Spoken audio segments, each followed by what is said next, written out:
اور جب ان کو ہماری آیتیں پڑھ کر سنائی جاتی ہیں تو جن لوگوں کو ہم سے ملنے کی امید نہیں وہ کہتے ہیں کہ یا تو اس کے سوا کوئی اور قرآن بنا لاؤ یا اس کو بدل دو۔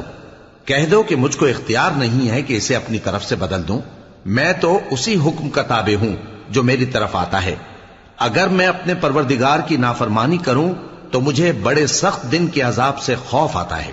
یہ بھی کہہ دو کہ اگر اللہ چاہتا تو نہ میں ہی یہ کتاب تم کو پڑھ کر سناتا اور نہ وہی تمہیں اس سے واقف کرتا، پس میں اس سے پہلے تم میں ایک عمر رہا ہوں اور کبھی ایک جملہ بھی اس طرح کا نہیں کہا، بھلا تم سمجھتے نہیں؟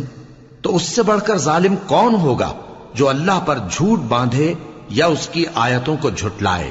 بے شک گنہگار فلاح نہیں پائیں گے۔ اور یہ لوگ اللہ کے سوا ایسی چیزوں کی پرستش کرتے ہیں جو نہ ان کا کچھ بگاڑ ہی سکتی ہیں اور نہ کچھ بھلا ہی کر سکتی ہیں، اور کہتے ہیں کہ